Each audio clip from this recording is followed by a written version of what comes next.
Très bien, on est parti. Bonjour à toutes et à tous et merci d'être présents. Donc, aujourd'hui, on va continuer sur les méthodes d'approximation non linéaire, puisqu'on a compris dans le cadre où la dimension de Kolmogorov tendait vers 0 très vite en fonction de n, l'épaisseur de Kolmogorov tendait très vite, les méthodes linéaires marchaient bien, mais que il y a des cas, en particulier les problèmes de convection, pour lesquels l'épaisseur de Kolmogorov diminuait très lentement et que donc le nombre de modes pour représenter la solution était très grand, ce qui fait qu'on n'avait plus trop de notion de méthode de réduction de complexité. Les reduced basis méthodes n'étaient pas si reduced que ça. Donc je vous ai introduit la semaine dernière une méthode non linéaire. Donc je vous rappelle peut-être les notions d'encodeur et de décodeur, où on a cette variété S qui est inclue dans un espace de Hilbert grand X, qu'on approche éventuellement par une méthode très précise de type élément fini spectral. On s'en fiche un petit peu. Donc, on met un H ici pour dire que les solutions sont en fait approchées par une méthode très précise. Et l'encodeur est quelque chose qui va dans R puissance n, et le décodeur retourne dans X ou dans XH. Alors, je vais enlever les H, c'était simplement pour vous rappeler qu'on avait une méthode très précise à un moment donné dans ce cadre-là. Et donc, ce qui est important ici, c'est que le n qui est ici, on essaie de le rendre le plus petit possible avec un encodeur qui est une application donc, de XH dans Rn, ou plus précisément de SH dans Rn, et le décodeur va de Rn dans X. Alors, selon que l'encodeur et le décodeur sont linéaires ou sont plus compliqués, évidemment, on arrive à diminuer la taille du petit n, et on va s'intéresser aujourd'hui à des approximations totalement non linéaires dans lesquelles l'encodeur et le décodeur sont non linéaires. Alors, ce que je vais vous présenter, c'est un papier que je trouve très joli pour ce qui est de la théorie, en tout cas, qui est dû à Nicolas Franco, Andrea Manzoni et Paolo Zunino, donc à Milan, et donc qui ont fait une très belle analyse de ce qu'on pouvait attendre de ces encodeurs et décodeurs, et en particulier comment les représenter par des réseaux de neurones. Et en particulier, ils vont aussi s'intéresser à estimer le petit n qui est ici, le plus petit possible, qui va permettre de faire une bonne approximation. Alors, ça va être assez théorique aujourd'hui. Il y a pas mal de théorèmes qui vont nous donner des estimations de cette valeur de petit n. Bon, je trouve ça très joli, et je trouve ça d'autant plus joli que je ne sais pas du tout comment le faire dans le cadre qui m'intéresse, où l'encodeur est linéaire et le décodeur est non linéaire, et ça serait bien si on pouvait avoir une estimation du petit n du même ordre de grandeur. Donc, dans ce cadre-là, on appelle delta n de S, la variété, l'inf sur tous les... Alors, le décodeur, on va l'appeler psi, et l'encodeur, on va l'appeler psi', puisqu'ils vont être réalisés par des réseaux de neurones à un moment ou à un autre. Et donc, ce qu'on va essayer d'approcher, c'est la différence entre U et psi rond psi' de U dans une norme appropriée, une norme X, sur tous les psi et psi' qui sont des fonctions continues. Alors, donc, le psi va de Rn dans grand X, et le psi', il va de S dans Rn. Alors, quand on est éventuellement capable, avec des psi et des psi primes, de reconstruire exactement U, eh bien delta n dans ce cas-là est égal à 0. Et donc,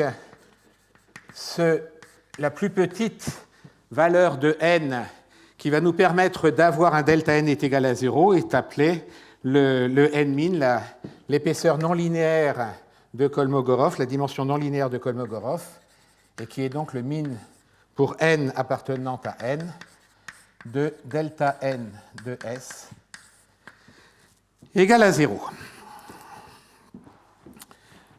Alors, leur objectif, c'est donc d'estimer cette valeur de n-min pour que, dans le cadre d'un auto-encodeur qui va aller donc de SH à X avec un psi prime et un psi et une réduction interne de dimension n, eh bien, quelle est la taille de la couche interne minimum qu'il faut mettre. Et c'est donc pourquoi ils se sont intéressés de façon théorique à l'estimation de cette dimension qui est là. Alors, le premier théorème qui est important est un théorème qui dit que si V et W sont deux espaces de Hilbert, dans laquelle on a une variété S dans V et M dans W, et qui sont donc deux variétés compactes. Alors si S et M sont homéomorphes, alors les dimensions non linéaires, n-min de S et n-min de M, sont égales. Alors, comme je vous ai dit, j'allais vous faire des démonstrations aujourd'hui pour essayer d'éveiller éventuellement parmi les plus jeunes des idées pour essayer d'étendre cette approche-là à un cadre où E va être linéaire. Alors, comme la situation est symétrique, ce qu'on va démontrer, c'est que n-min de S est plus grand que n-min de M. Et évidemment, comme c'est symétrique, on arrivera à avoir les deux. Alors, si ceci est égal à plus l'infini, bon, c'est terminé. Et donc, on va considérer qu'il existe, donc dans le cas contraire, il existe n pour lequel delta n de S est égal à 0. Alors, en fait, tous les n qui sont supérieurs à n-min d'après la dimension de n-min de S. Alors, dans ce cadre-là, d'après la définition de delta n, il existe une suite psi' psi d'encodeurs décodeurs indexés par J, tels que U moins psi rond psi' de U, J, tend vers 0, lorsque J tend vers l'infini, pour ce qui est du sup pour U appartenant à S. D'accord, c'est la définition de cette épaisseur delta n de S. Alors on suppose maintenant qu'on a cet homéomorphisme qui va de S dans M et qui est donc bicontinu.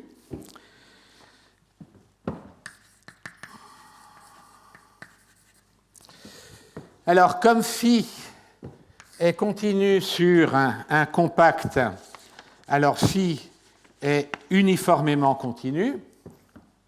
Comme S est compact, on en déduit que phi est uniformément continu.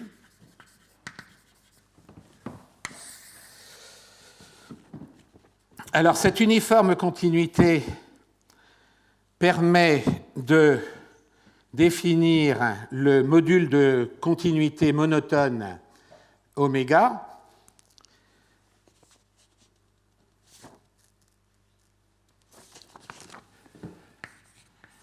qui est défini de la façon suivante. Oméga 0 de t est égal au sup de phi de x moins phi de y lorsque x et y appartiennent à S et x moins y est inférieur à t. Et ce que l'on sait d'après le théorème d'extension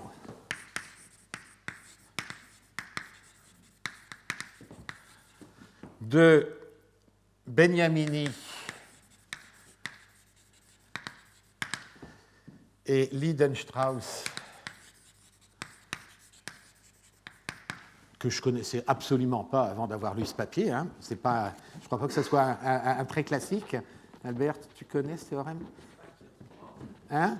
C'est pas Kirsch-Brown, tu vas dire qu'on peut garder le même module. Ouais, c'est ça. Pour moi, ça s'appelle Kirsch-Brown. Bon.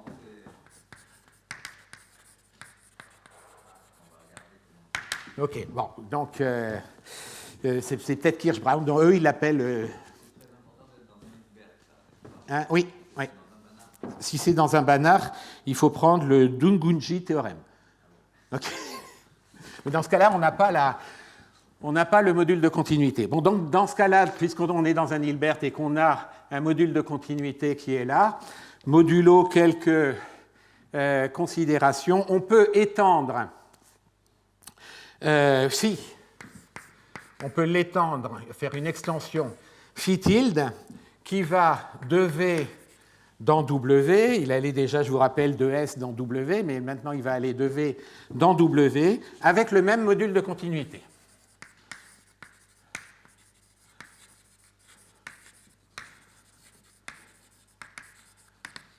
Ou à peu près. Il faut avoir un majorant concave de module de continuité pour que ce soit exactement bon, mais disons qu'on garde le même module de continuité. Alors donc, dans ce cas-là, qu'est-ce qu'on va faire avec ce phi tilde-là? Eh bien, on va définir une application psi tilde j. Alors, psi qui est égal à phi rond psi j. Alors, je vous rappelle que le psi j, il va de Rn dans X, et que si on applique phi derrière, eh bien on se retrouve dans W. Et on définit psi prime j comme étant égal à psi j prime rond phi moins 1. Phi moins 1 qui va, puisque phi est bicontinu, de M dans S, et psi prime va de S dans Rn, donc on est bon. Alors, delta M de M, du coup, est inférieur à la limite sup de M moins psi tilde J rond psi tilde J prime de M dans W. Donc la limite sup, lorsque J tend vers plus l'infini, et le sup sur M. Et donc, on majore ça évidemment par des limites lorsque J tend vers plus l'infini du sup sur S appartenant à S, parce que ces objets-là arrivent bien dans S, de phi tilde de S moins phi tilde de psi j de psi j prime de S en norme W. Alors maintenant, le phi tilde là, il a un module de continuité qui est majoré par W0. Donc ceci, c'est plus petit que la limite lorsque J tend vers l'infini du sup sur S appartenant à S, de oméga appliqué à S moins psi de J moins psi prime de J de S, cette fois-ci en norme X. Ça, c'était en norme, c'était quoi? En norme V, ça c'était en norme W, et ça c'est en norme V. D'accord, et donc ça, la limite est égale à 0 parce que justement les psi G et les psi G' ont été calculés comme cela. D'accord, donc ça c'est la première chose qui dit que l'épaisseur non linéaire est donc invariante, grosso modo, par homéomorphisme entre des compacts. Alors, la deuxième chose qui va nous permettre de connaître cette dimension petit n, c'est par la notion de dimension topologique ou dimension de recouvrement de Lebesgue. Et on a le théorème suivant, ça c'était le théorème 1, et donc on a le théorème 2, qui dit que si V est un espace de Hilbert, et si S inclus dans V est un compact, alors si la dimension topologique de S est égale à P, alors la dimension n- de S est inférieure à 2P plus 1. De plus, si S est une variété de dimension P, alors n- de S est supérieur ou égal à P.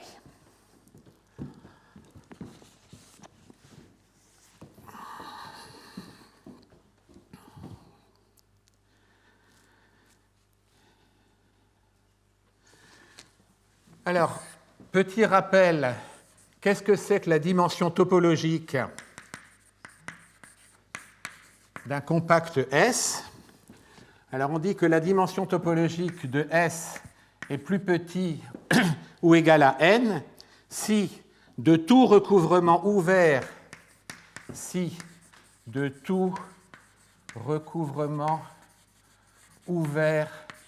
de S par des ouverts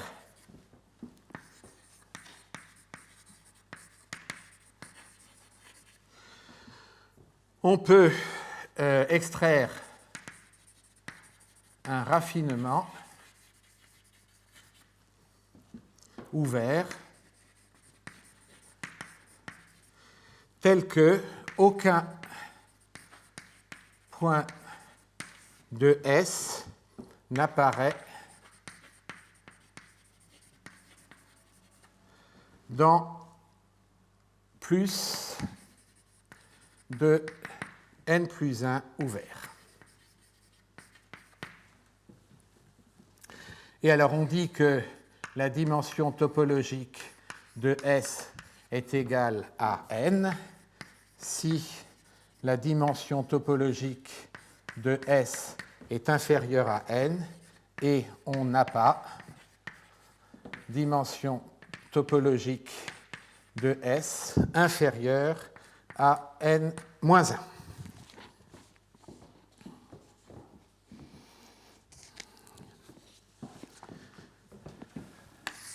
Donc ça, c'est pour un compact quelconque, et donc en particulier, ça sera vrai pour une variété compacte, même si pour une variété compacte, on aura, en tout cas localement, des choses plus précises. La dimension minimale localement pourra être égale à P. C'est un peu ce qu'on a vu la semaine dernière avec les développements de Taylor. Mais dans le cadre général, quand on prend toute la variété, eh ben, on peut très bien, même pour une variété de dimension P, avoir quelque chose de supérieur à P. Alors, la démonstration commence donc par dire que si on a un compact de dimension topologique égale à P, alors le théorème de Menger-Neubeling, que je ne connaissais pas non plus avant d'avoir lu ce papier, nous dit qu'il existe A inclus dans R 2n plus 1, donc une partie de R 2n plus 1, et une application phi bicontinue de S dans A, ce qui permet de voir que même si S, notre variété, est une variété de fonctions, donc des choses qui vivent dans L2 ou dans H1, comme des solutions d'équations aux dérivées partielles, et bien essentiellement, à partir du moment où on a une dimension topologique de P, eh bien, c'est comme si on pouvait se placer dans R puissance 2n plus 1. Alors, la construction de cette application-là, évidemment, elle est très très compliquée, je ne vais pas la faire, mais c'est le type de résultat qui est important pour avoir cette idée de la dimension non linéaire de la variété S. Alors la démonstration qui suit pour avoir cette estimation-là, vous comprenez bien que on a... alors ben, ici c'est P. Hein. Ici c'est P, donc, donc comme on a un espace de dimension 2P plus 1, on va faire encore des extensions. Donc A, puisqu'il est en bicontinuité avec S, A est donc compact. Et donc, phi-1 qui va de A dans S peut être étendu en une application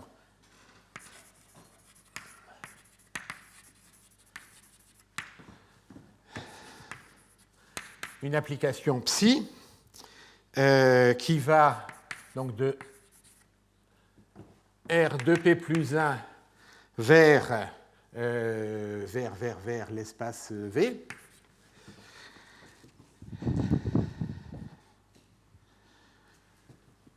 D'accord, par le même théorème ici ou le Kirsch-Brown. Et donc, on a cette application psi qui va de R2P dans V et qui est en phi-1. On va appeler psi', on va l'appeler phi.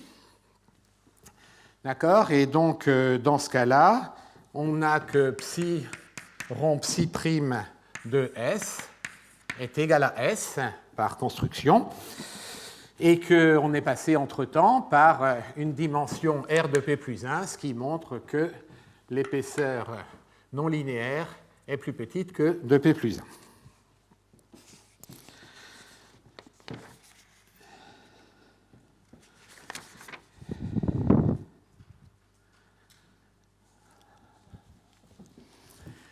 Alors si maintenant S est une variété de dimension P, et si N est plus petit que P, eh bien on va montrer que le delta N n'est pas égal à 0. Alors, ce qu'on sait, puisque c'est une variété de dimension P, c'est qu'il existe une application phi qui est bicontinue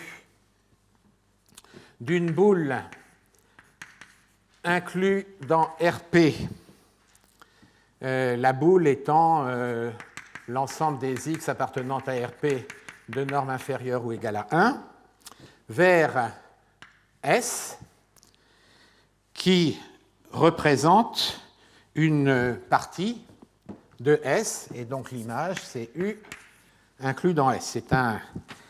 C'est un recouvrement de la variété S par l'application qui définit la variété.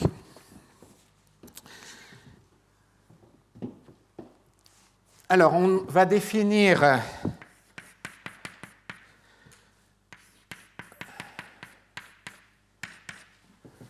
cette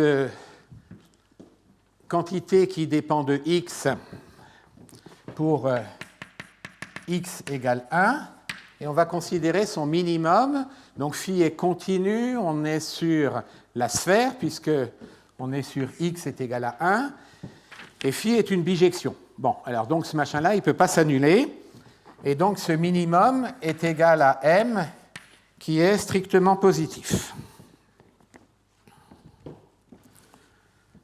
Le minimum étant atteint puisqu'on est sur un compact. Alors, on va démontrer que delta n de S est supérieur à m sur 2.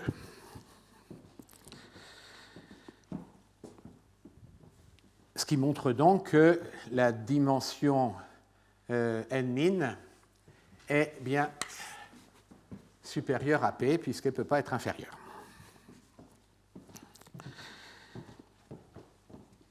Alors, on prend une application psi' qui va de S dans R puissance n, et psi qui va de R puissance n dans V, qui sont donc deux applications continues qui vont intervenir dans les définitions de psi et psi' qui sont ici. Et donc, on note que psi' rond phi eh bien, va de B inclus dans RP dans Rn. La boule est une partie de RP et psi' est censé aller dans Rn. Donc psi' rond phi va bien de Rp dans Rn. Alors, d'après le théorème de Borsuk-Ulam,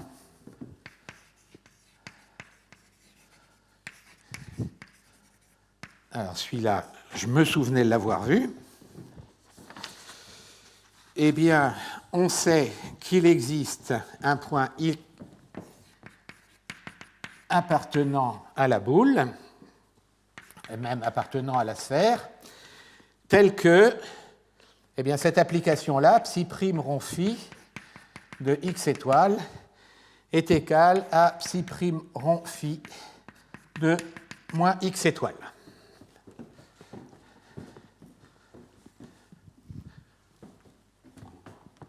Donc, quand on a une application qui va d'une sphère de Rp dans Rn, avec n plus petit que P, alors il y a forcément deux points antipodaux qui ont la même image par cette application-là. Alors, pour le voir rapidement, c'est facile en dimension 2. Si on prend la sphère et qu'on va dans R, avec une application F, et qu'on paramètre le cercle par l'application exponentielle Iθ, alors on peut définir l'application h de θ égale f de exponentielle Iθ moins f exponentielle moins Iθ. OK, donc cette application-là, qui est à valeur dans R, est définie pour tout θ appartenant à 0 de pi, et on va démontrer évidemment qu'elle s'annule. Alors pour démontrer qu'elle s'annule, on va supposer qu'elle ne s'annule pas. Si h de θ ne s'annule pas, alors elle ne change pas de signe parce qu'elle est continue.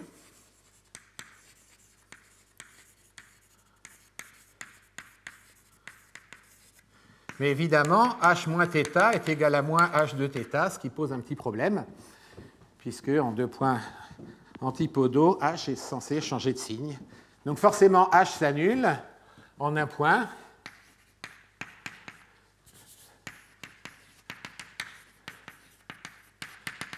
ce qui veut dire que f de exponentielle i θ star est égal à f de exponentielle moins i θ star. Et donc, il y a deux points antipodaux pour lesquels f prend la même valeur.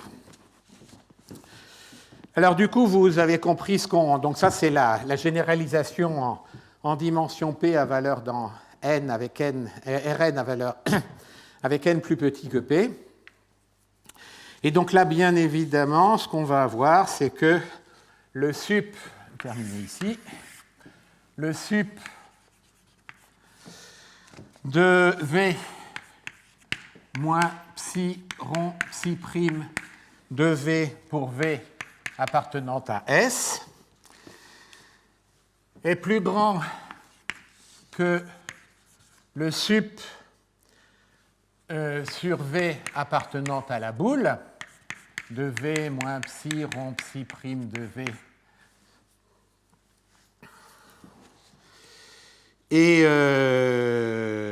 Et donc, si on regarde en particulier en ces points x étoiles, c'est supérieur au max des deux quantités qui sont phi de x étoile moins psi rond psi prime de phi de x étoile et de phi de moins x étoile moins la même chose au point moins x étoile.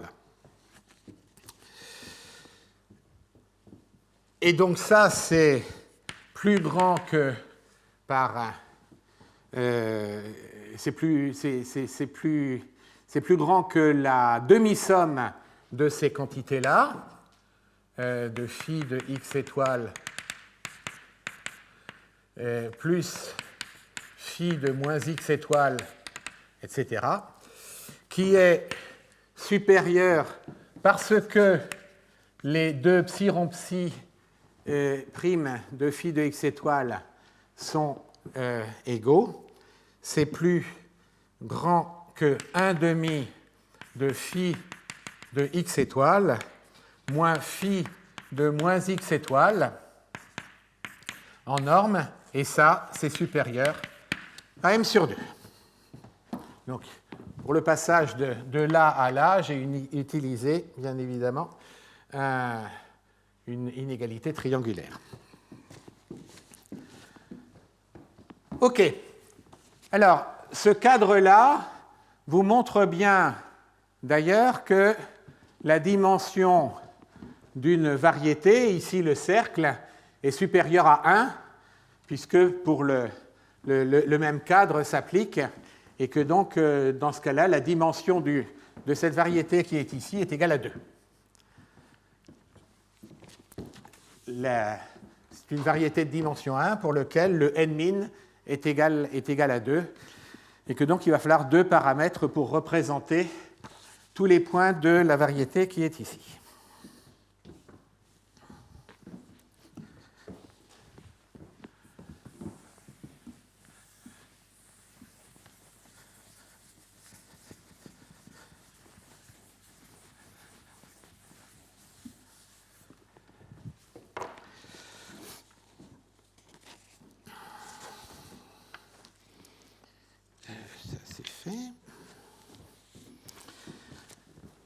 Alors, application au cas qui nous intéresse, c'est-à-dire une EDP paramétrée.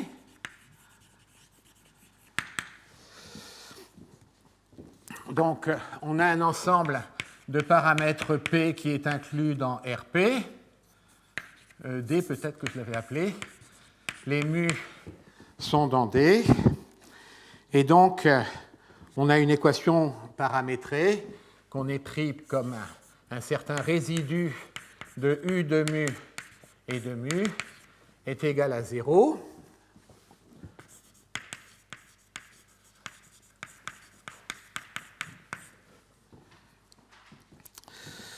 Alors, théorème, si l'application qui a mu associe U de mu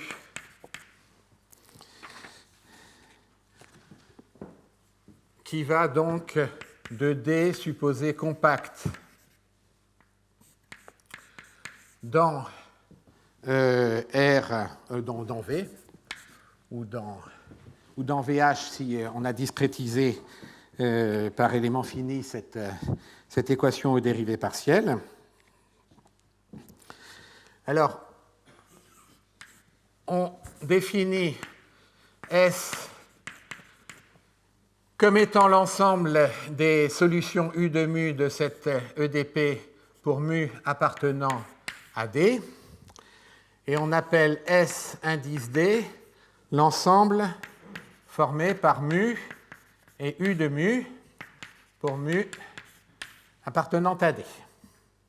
D'accord ? Donc là, on augmente la variété par la connaissance de mu. Alors, si l'application qui a mu associe U de mu est Lipschitz, alors n-min de S est plus petit que 2p plus 1. A2, si il existe un mu 0 à l'intérieur de D avec mu donne U de mu localement injective au voisinage de mu 0, alors n-min de S est supérieur à P. Donc ça veut dire que la locale injectivité, ça veut dire que dans la paramétrisation, il n'y a pas un des paramètres qui ne sert à rien, hein, ou une combinaison linéaire des paramètres. Donc on a une locale injectivité, donc la dimension de la variété est au moins égale à P, donc ça c'est une conséquence de cette partie-là. Et bien sûr, celle-ci est une conséquence de cette partie-là. Je ne vais pas faire la démonstration, je vous énonce simplement les propriétés. Alors, A3. Si l'application qui a mu associe U de mu est continue et injective,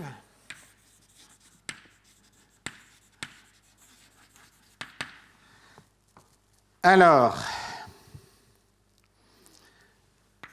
n-min de S est égal à n-min de D. Et en particulier, si l'intérieur de D n'est pas vide, alors n-min de S est égal à P.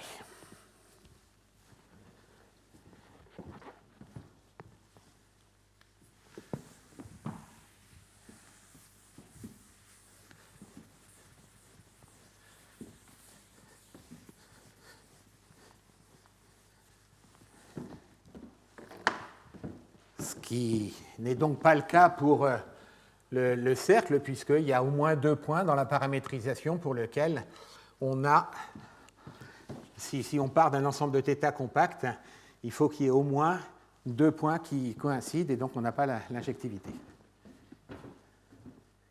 Qu'est-ce que tu as, Albert ? Ah.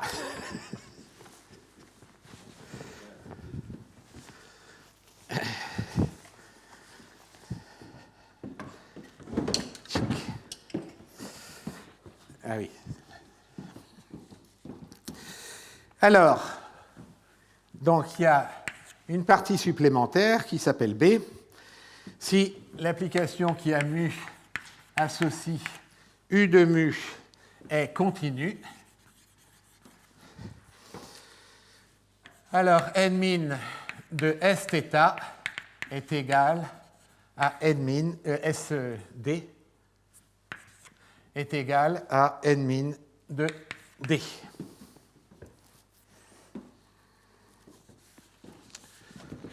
Bon, ça c'est assez évident, puisque maintenant, on a assuré l'injectivité en rajoutant mu à U de mu, ce qui permet d'avoir l'injectivité et donc on rentre dans le A3 qui est ici.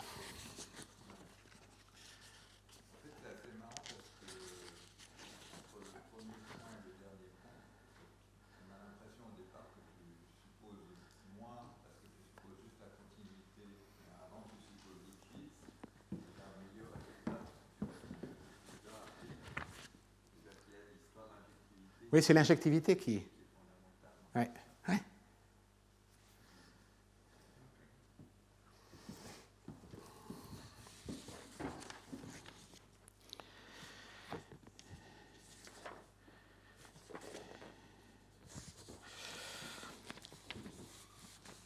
Alors, maintenant, donc, on passe à... Alors, on peut prendre des... c'est ce qu'ils ont fait dans leur papier. Ils ont pris un problème de convection-diffusion avec pas mal d'hypothèses de régularité sur les coefficients. Vous pourrez regarder cette chose-là et qui explique donc la dimension de la variété d'ensemble des solutions lorsque le paramètre varie et qui est donc compris entre P et 2P plus 1 selon les hypothèses qui sont faites. Alors maintenant, donc, ce à quoi on va s'intéresser, c'est la réalisation de psi et psi prime. Alors la réalisation va se faire par des réseaux de neurones.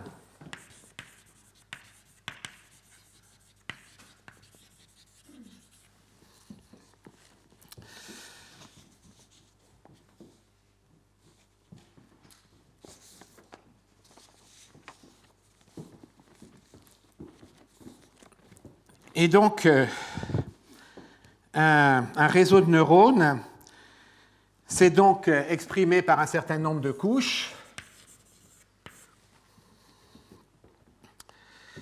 qui s'appellent des layers, donc on va les noter L, et qui, appliqués à un vecteur de Rn, va nous donner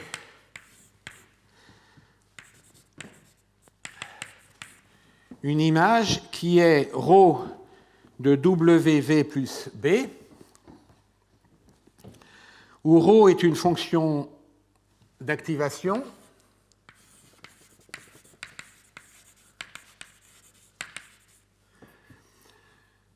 donc V est un vecteur qui est dans un espace de dimension N1 et qui va dans un espace de dimension N2 avec un B qui est de dimension N2 et un W qui est une matrice qui va de Rn1 dans Rn2 et la fonction d'activation travaille composante par composante.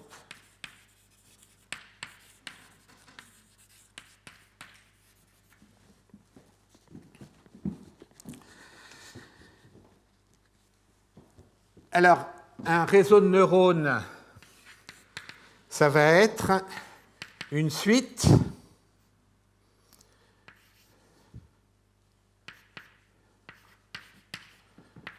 de telles couches qui vont être composées les unes après les autres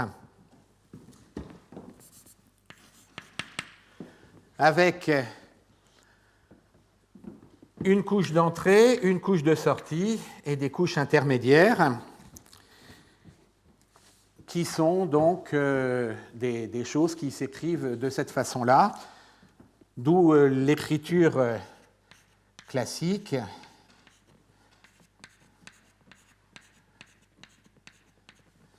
qui est que le W plus le B, ça va nous donner donc les applications qui, à V associé ici associe le WV plus B. Et il y a un ρ qui agit composante par composante et qui donne le résultat à l'intérieur de cette jème couche qui est ici. Alors les coefficients de W et les coefficients de B sont adaptés pour répondre à une minimisation, et la minimisation qui va nous intéresser, c'est justement d'être capable de représenter les éléments qui sont dans la variété S. Alors, ce qu'il propose,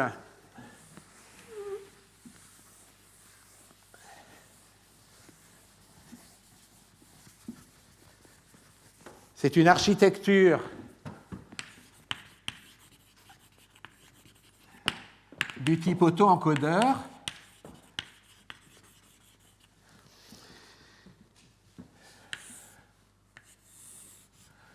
où on va avoir la représentation d'une fonction U qui est une solution de notre problème paramétré. Et donc on va avoir un certain nombre de couches qui sont ici, avec la dernière couche qui est de dimension petit n, où petit n, c'est justement la dimension qu'on a vue tout à l'heure, qui est donc comprise entre P et 2P plus 1, et qui est la dimension non linéaire qu'on a vue tout à l'heure.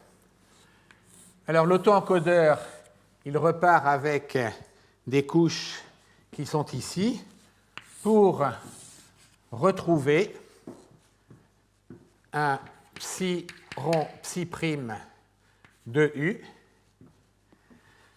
Donc cette partie-là, c'est le psi prime. Cette partie-là, c'est le psi.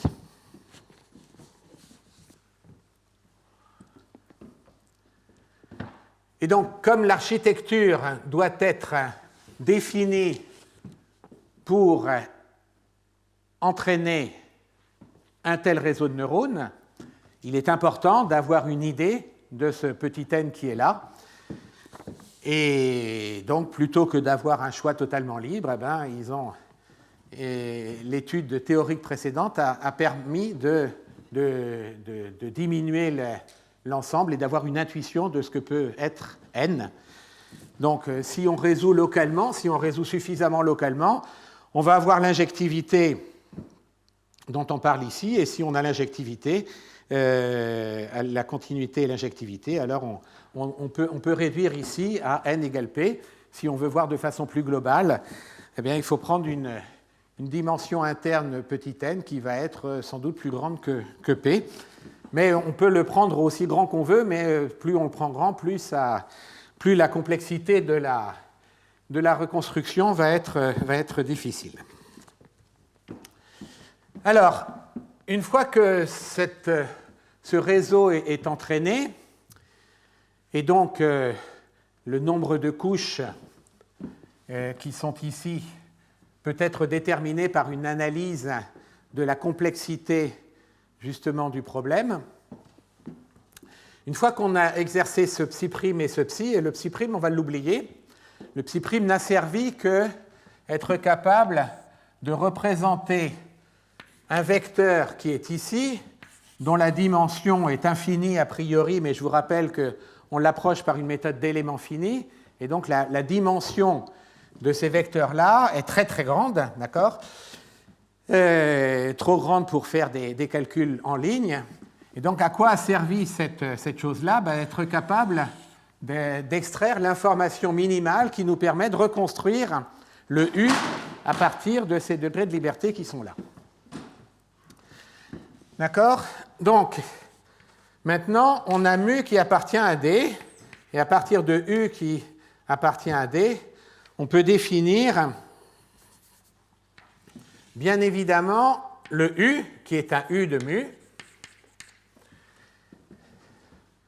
Et ça, c'est donc la résolution exacte ou approchée du problème paramétré. Et on peut, au travers du psi prime, à chaque mu, connaître les éléments qui sont ici, qu'on va appeler U petit n de mu,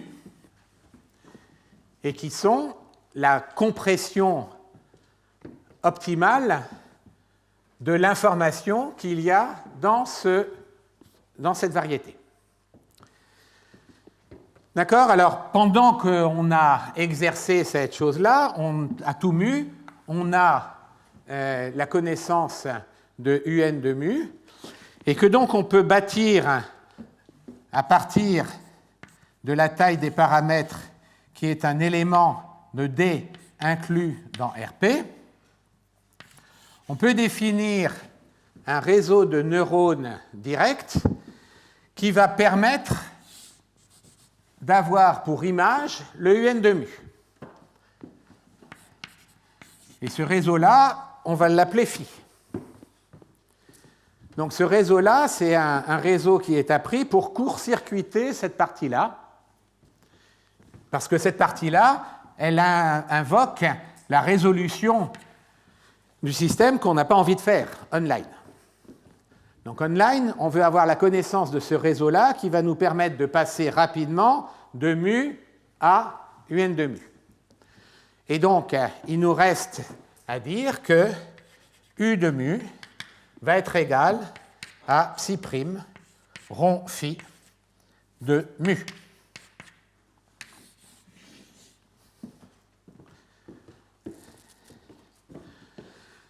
Donc une fois qu'on a pu apprendre cet auto-encodeur qui est ici, qui nous permet de définir l'information la plus contractée à ce niveau-là, et qu'une fois qu'on a fait ça, on a bâti ce réseau de neurones qui a mu associe les un de mu, eh bien on a deux réseaux de neurones, l'un qui s'appelle phi, l'autre qui s'appelle psi, et U de mu est égal à psi rond phi de mu. Et donc là, vous avez une méthode totalement non intrusive qui va pouvoir être utilisée et qui va être très rapide, enfin la rapidité d'utilisation d'un tel réseau de neurones, et qui ne va plus du tout passer par cette étape-là, d'une façon directe ou approchée ou base réduite. Donc on a une approximation non intrusive de l'application qui a mu associe U de mu. OK? Donc, contrairement à ce qu'on a vu les fois précédentes, on oublie totalement l'EDP à ce niveau-là. On ne le résout plus de façon galerkine sur une base réduite. On a appris directement, en passant par cette couche de dimension étant égale à la dimension non linéaire de Kolmogorov dans le cadre d'encodeur-décodeur continu.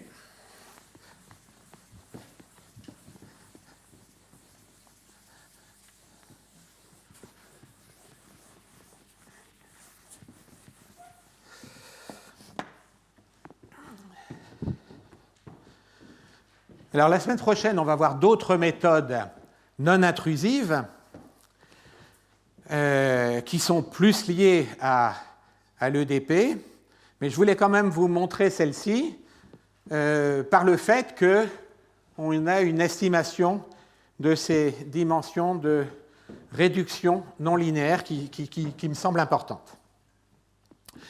Alors, vous pourrez regarder le papier ensuite, parce qu'il y a des résultats d'approximation et de simulation sur des phénomènes qui sont dans lesquels l'épaisseur de Kolmogorov est pas très très grande, mais est assez élevée.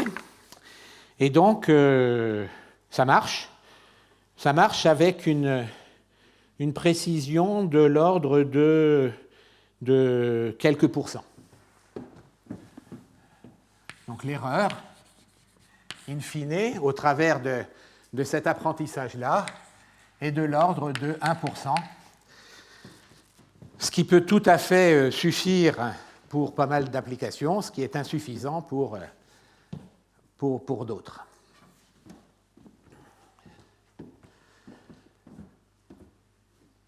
Alors, la base d'apprentissage qu'ils ont utilisée pour un problème paramétré avec il y avait combien de paramètres? Il y en avait 7. La base, elle n'est pas si grande que ça, c'est-à-dire qu'ils ont une base d'apprentissage de type 10 000, je crois.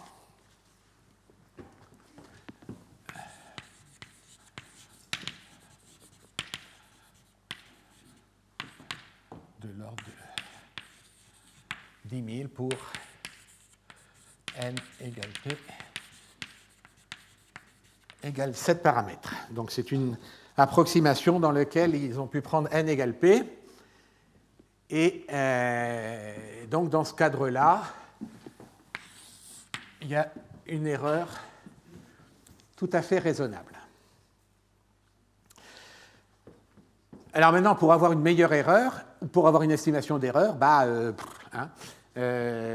d'abord, l'estimation d'erreur, il faudrait avoir accès aux résidus. Comme on ne résout pas l'équation, on n'a pas accès aux résidus. Donc ce n'est pas impossible, mais il faut rajouter l'estimation d'un résidu à ce niveau-là pour avoir une estimation d'erreur. Pour améliorer l'approximation, ici, il n'y a pas du tout d'approximation en base réduite. On garde la même représentation. Ceci, c'est bien un élément qui est dans XH, in fine. Et donc, la seule raison pour laquelle l'erreur est de l'ordre de 1%, ce n'est pas lié au fait que H n'est pas assez petit, c'est lié au fait que d'apprendre des termes qui sont en haut de 1 se fait assez facilement avec une base d'entraînement pour avoir une précision d'1%. Pour avoir des précisions plus petites, eh bien, il faut avoir une base d'entraînement qui est plus grande. Le nombre de couches qui est utilisé dans cette partie-là et dans cette partie-là, donc elle est estimée. Ils ont une estimation en fonction des régularités, des constantes de continuité, des coefficients qui interviennent dans l'équation ou dérivée partielle, mais il est aussi lié à l'épaisseur linéaire de Kolmogorov. D'accord ? Donc le nombre de couches ici, elle, est lié à la régularité des coefficients qui interviennent dans l'équation aux dérivées partielles, mais aussi, donc elle est estimée, et peut-être que ça peut être estimé différemment, par l'épaisseur linéaire de Kolmogorov.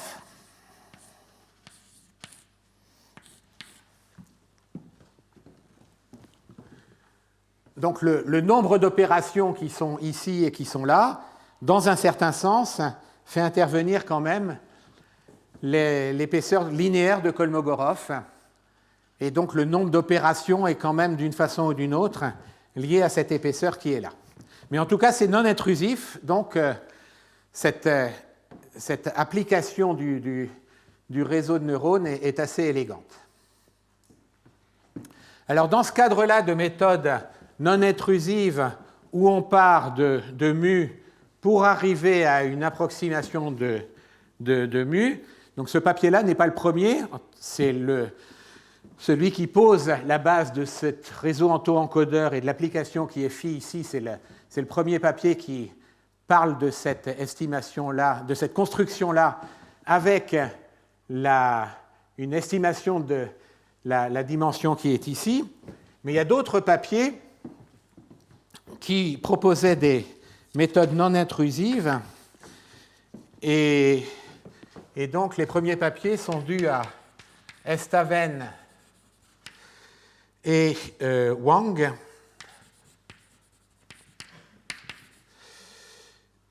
Et Ray. Donc, dans un papier qui s'appelle Non-intrusive reduced order modeling of unsteady flow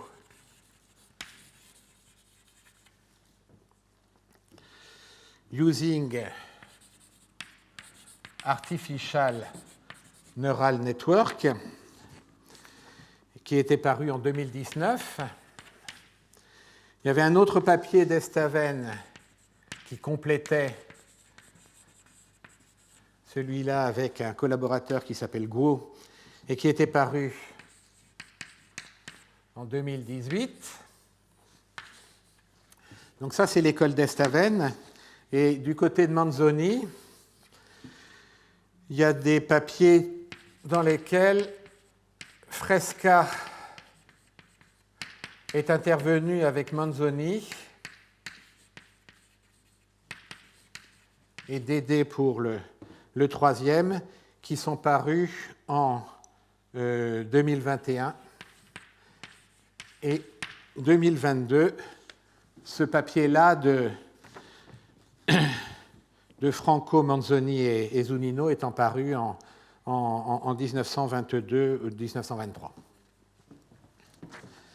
Voilà, alors dans ces papiers qui sont là, on a la notion de Reduced Order Modeling, c'est pour ça que je vous ai mis le titre, parce que au lieu de représenter, comme dans le papier de Franco Manzoni, les solutions sous la forme totale élément fini dans XH, il y avait une contraction qui était faite ici, même si elle était a priori grande parce que l'épaisseur de Kolmogorov est assez large, on a quand même une représentation de U, de mu, approchée par un UN de mu, qui est une somme, je vous rappelle, de U chapeau K de mu zeta K, où zeta K est la base réduite obtenue soit par une méthode greedy, soit par une méthode SVD, soit par une méthode POD, soit par une autre méthode. Donc on définit une base réduite offline à partir d'un certain nombre d'évaluations de la solution pour différents paramètres. Ici, on va de k égale 1 à grand N, et puis grand N ici est grand. Okay, grand N est grand, mais il est de toute façon plus petit, et notablement plus petit que le NH qui est là. D'accord? Donc dans ces approches qui sont ici, de méthode non intrusive, le réseau de neurones est appliqué à l'apprentissage de mu, donne les UK chapeaux de mu, pour k allant de 1 jusqu'à grand N, le grand N étant fixé pour obtenir une précision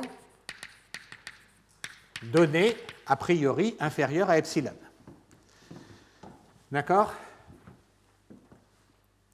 Donc c'est le même cadre, et donc ces papiers-là passent aussi par une notion d'auto-encodeur, mais ce n'est qu'après qu'ils ont estimé la dimension minimale qu'il faut mettre ici. Donc Fresca, Manzoni et Dédé approchent une méthode qui ressemble à celle-ci. Estaven va directement de mu à l'apprentissage des UK de mu, et qui va donc d'un espace de dimension P à un espace de dimension grand N, avec un réseau de neurones qui apprend ça. Donc là, les erreurs aussi sont du même ordre de grandeur.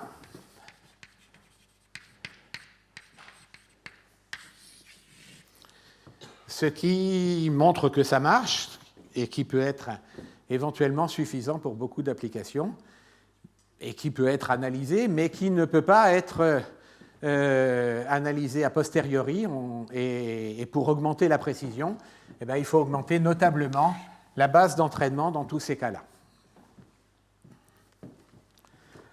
Alors, il y a une dernière classe de méthodes qui rentre un peu dans ce cadre-là, qui s'appelle la méthode d'Hipponet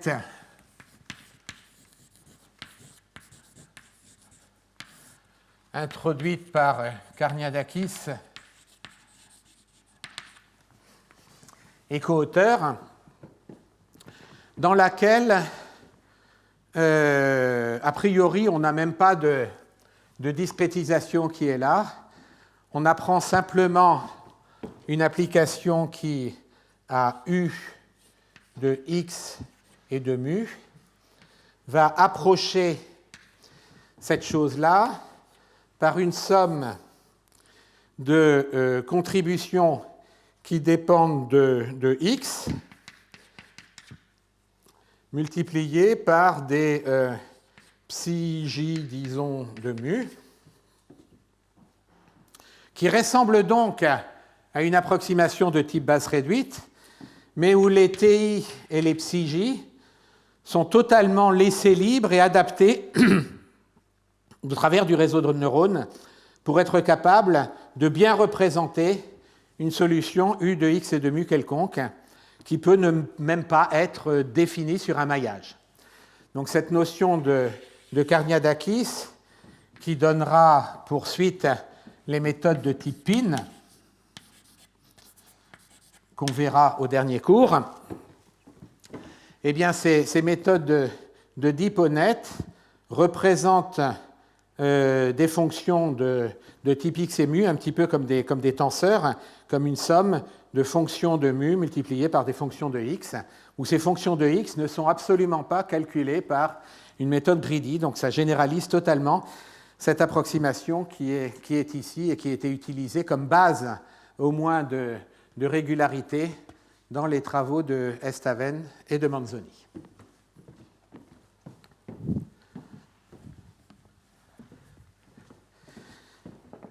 Alors, ces méthodes-là sont donc établies pour ce qui est de la dimension interne de l'auto-encodeur, mais comme j'ai dit plusieurs fois, ils pêchent par le fait que l'erreur ici n'est pas complètement maîtrisée, et pour être capable de la diminuer, il faut augmenter notablement la base d'entraînement.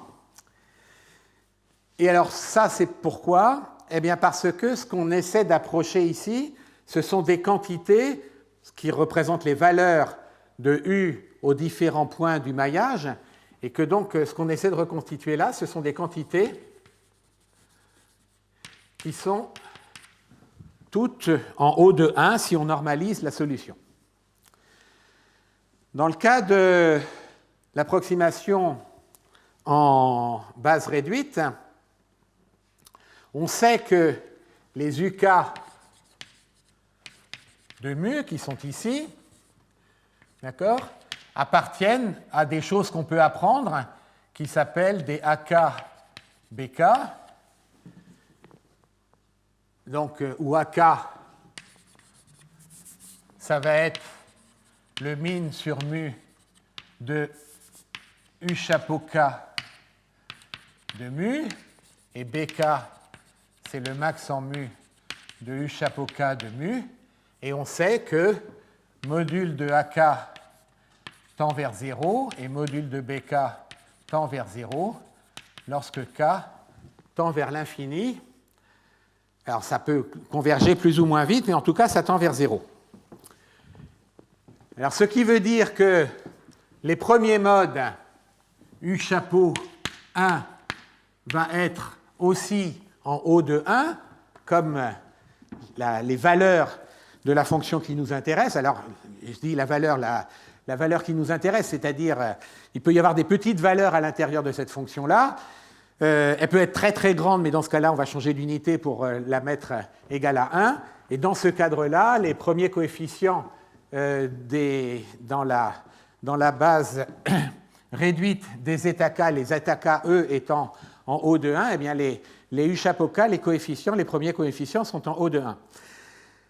Et donc, quand on apprend des quantités en haut de 1, eh bien, une méthode d'apprentissage a une erreur relative qui est de l'ordre de quelques pourcents, quelques pour 1000 si on augmente notablement la base d'entraînement. On peut éventuellement aller plus petit, mais ça demande dans ce cas-là vraiment beaucoup d'entraînement. Et c'est une erreur relative, comme j'ai déjà pu le dire. Et que donc, si au lieu d'apprendre tous les coefficients, on apprend simplement les coefficients à partir d'un certain rang,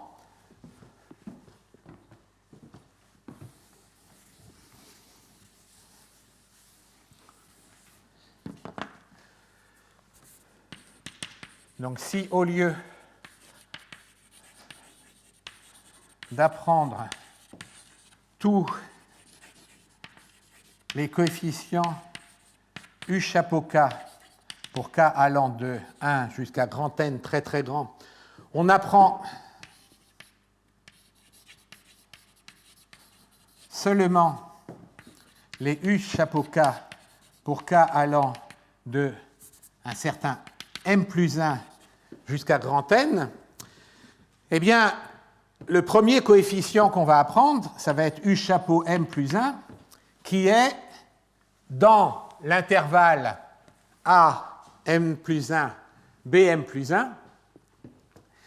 Et ce qu'on peut espérer, c'est que le module ici soit plus petit que 10-1 ou 10-2 ou même plus. D'accord? Et donc, l'erreur relative de 1% qui est faite par l'apprentissage est une erreur relative qui, multipliée par la taille de coefficient, va nous donner naturellement une erreur in fine qui va être plus petite. D'accord? Donc c'est pour ça que je suis évidemment en faveur des méthodes que je propose. Hein? Le contraire aurait été étonnant. Puisqu'on réserve l'apprentissage à apprendre des compléments d'information par rapport à une base qu'il va falloir définir. Et cette base, elle est définie par justement la minimisation d'un résidu sur des fonctions qui vont s'écrire U, n, grand N de x étant une somme de U chapeau K, zeta K pour K allant de 1 jusqu'à petit n, plus une somme de U tilde K, zeta K pour K allant de n plus 1 jusqu'à grand N. On va apprendre cela, et cela, on va les apprendre, on va les calculer en minimisant le résidu sur l'ensemble des fonctions qui s'écrivent de cette façon-là. D'accord? Donc le fait d'avoir un résidu va nous permettre d'avoir une idée de l'erreur in fine que l'on commet, et l'avantage, c'est que ces coefficients-là étant plus petits, l'erreur d'apprentissage relative appliquée à ces coefficients-là va nous donner une erreur in fine qui va être bien meilleure.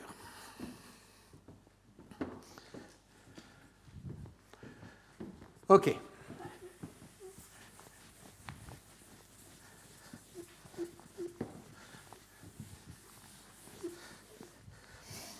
Alors, dans le cadre des méthodes non intrusives,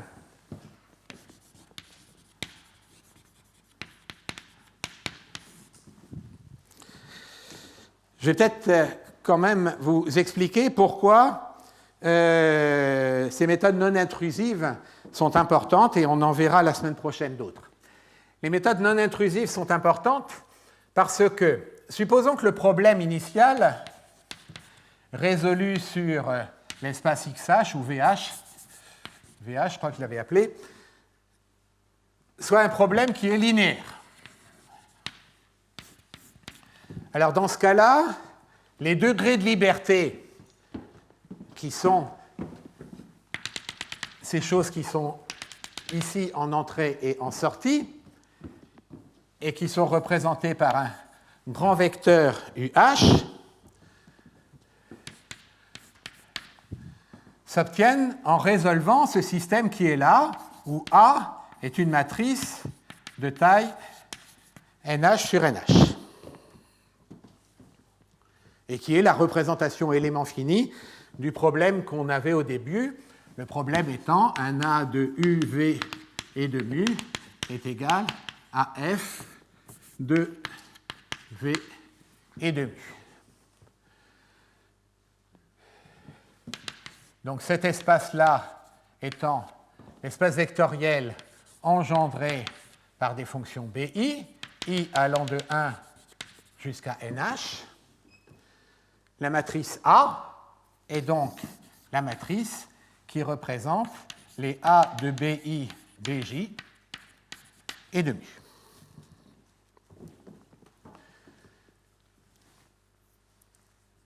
Alors, si on s'est mis dans un cadre SVD, qu'est-ce qu'on a fait? On a calculé UH de mu1, UH de mu2, UH de mu grand M, qu'on a mis en colonne. Et on a donc une grande matrice qu'on va appeler grand U, dont on va faire la SVD.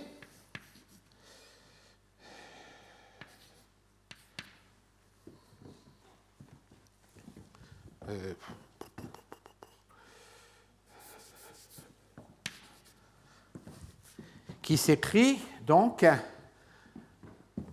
W, sigma où sigma est une matrice diagonale, Z transposé. Et donc W représente les vecteurs singuliers à gauche.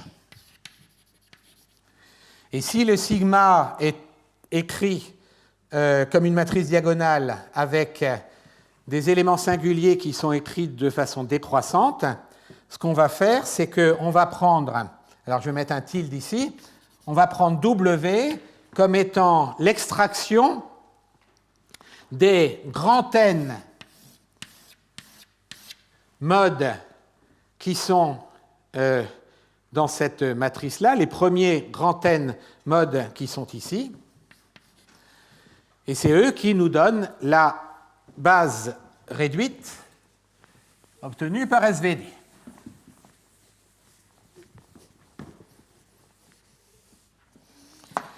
Donc c'est une base orthonormale, et donc W transposé W égale l'identité dans N, et la représentation réduite d'une fonction UH de mu, que je vais mettre sous une forme d'un vecteur, eh bien, ça va être approché par une projection de UH par W transposé et W ici. Est-ce que ça marche comme dimension? Oui, c'est ça. Donc ceci nous donne le produit scalaire soit dans R NH, soit on peut mettre une matrice qui revient à faire des produits scalaires dans L2 ou dans H1. Et ça nous exprime donc une approximation de UH de mu dans la base réduite générée par les premiers vecteurs qui sont ici. Alors dans ce cadre-là, donc on va appeler ça U grand N de mu égale à ceci, et ceci nous donne un vecteur de dimension grand N que l'on cherche à approcher, non pas à partir de UH, mais en résolvant un système linéaire de ce type-là.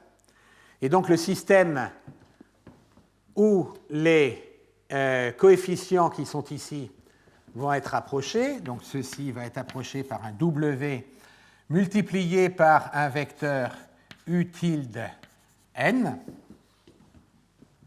qui est un vecteur des composantes dans Rn de l'approximation en base réduite de UH de mu. Eh bien, ce UN tilde qui est là est solution d'un problème qui s'écrit AN de UN tilde est égal à un Fn. Alors, l'intérêt de la méthode de base réduite, c'est que ce système-là, on a compris, était un système n fois n, donc beaucoup plus petit que le NH fois NH. Donc la résolution de ce système-là va en ligne être très très peu coûteux, à condition qu'on soit capable de calculer cette matrice qui est ici et qui correspond à partir de A à la matrice. Alors, il ne faut pas que je me plante, ça doit être W qui est ici et W transposé qui est là. Ouais. Donc ça, c'est la matrice AN. Et que donc, si je veux construire AN à partir de A de mu en appliquant cette opération-là, c'est tout à fait faisable, mais vous voyez que ça coûte très cher et que ceci ne peut être fait que si je connais mu, et je connais mu aujourd'hui, donc ceci ne peut se faire que de façon offline. C'est donc pourquoi une des façons de s'en sortir, c'est d'espérer que le système qui est là est tel que A est égal à une somme de GP de mu, AP de UV, où les AP sont indépendants de mu, la dépendance en mu est extérieure, et que donc on peut calculer toutes ces matrices qui sont là offline, ce qui fait que cette écriture-là implique que le AN de mu est égal à une somme de GP de mu multiplié par des ANP qui sont indépendants de mu. Donc ceci est formé offline, stocké, ça ne coûte pas cher parce que c'est de la taille de n. Et donc, online, je connais mu, les GP de mu, c'est des simples scalaires, je multiplie les ANP et j'obtiens AN. Donc, en aucun cas, on ne le calcule comme ça, parce que ça ferait un calcul où la dimension NH intervient. Mais ça, c'est un cas très particulier de décomposition affine. Alors, on a vu qu'au travers des méthodes d'hyperréduction, en particulier les méthodes de IM, on peut approcher ce cadre-là de façon générale comme une somme de GP de mu, mais 1, c'est une approximation, et 2, il y a une taille de IM qui fait que si le problème est un petit peu complexe, il faut des points magiques pour chacun des coefficients qui interviennent ici, et ça peut devenir un peu complexe, un peu coûteux. Donc, la construction de cette matrice-là pose problème dans certains cas, d'où l'intérêt des méthodes non intrusives qui permettent d'estimer AN de mu d'une certaine façon, on verra la semaine prochaine, ou alors de totalement s'en passer en allant directement de mu à la fonction ou de mu aux coefficients qui sont ici. Donc l'intérêt des méthodes non intrusives est vraiment quelque chose de non négligeable parce que la construction du AN de mu ici, si dans certains cas elle est facile, dans beaucoup de cas elle n'est pas si facile que ça, elle demande beaucoup de calculs, et en particulier si au lieu d'être linéaire, le problème devient non linéaire, alors ceci peut poser problème, d'où l'intérêt des méthodes non intrusives. Alors la semaine prochaine, ce qu'on verra, c'est deux types de méthodes non intrusives. Une méthode dans laquelle l'apprentissage va encore intervenir. L'apprentissage va intervenir pour essayer d'estimer ce AN de mu qui est là. Donc on n'estime pas les coefficients, mais on estime l'opérateur. On va construire cet opérateur-là. Donc ça, c'est des travaux de Karen Wilcox et de Benjamin Peerstrofer et d'autres collaborateurs qui permettent donc d'apprendre l'opérateur linéaire ou non linéaire qui gère la construction des coefficients qui sont ici, puisque offline, on a pour tout mu ces coefficients qui sont là, et bien on va essayer d'estimer quel est le système implicitement qui est résolu. On va construire le AN de mu et online, on va résoudre, pour des nouvelles valeurs de mu, on va résoudre ce système qui est là. Donc ça, c'est la première méthode qu'on va voir la semaine prochaine. L'autre méthode, c'est une méthode qu'on a proposée avec Rachida Shakir et qu'on a ensuite développée avec Élise Grosjean, qui est que on a donc ce système AH qui existe et qui est utilisé de toute façon offline. Donc on a un code dont on a acheté, mais à l'intérieur dont on a acheté un certain nombre d'éléments. On est capable d'utiliser ça pour un maillage donné, mais on n'est pas capable de rentrer dedans, ou alors ça va être un petit peu trop compliqué. Donc ce qu'on va avoir, c'est aussi ce même opérateur avec un maillage beaucoup plus grossier. D'accord ? Et donc à partir de ces deux choses-là, on va essayer de voir une relation entre la solution UH de mu et la solution U grand H de mu. L'une qui va s'écrire comme une somme de UH chapeau K zeta HK, et l'autre qui va s'écrire U chapeau L grand H zeta L grand H. Donc ça, c'est une base réduite sur le maillage grand H. Ça, c'est une base réduite sur le maillage petit h. Qu'est-ce qu'on accepte de faire ?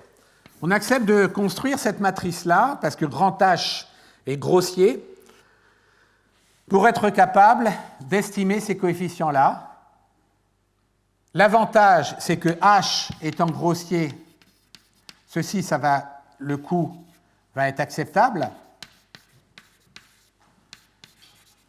Par contre, la complexité la complexité est acceptable.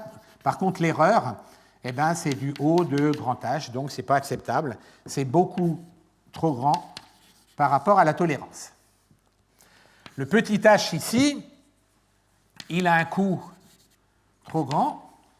Par contre, l'erreur en O de H est inférieure à la tolérance. D'accord ? Donc l'idée de ces méthodes-là, c'est des méthodes qui, à partir de l'évaluation qui est là, et donc du calcul possible des U chapeau L, va nous permettre de reconstruire ces coefficients qui sont là. Donc ça, c'est évident vu le cadre que ça peut marcher.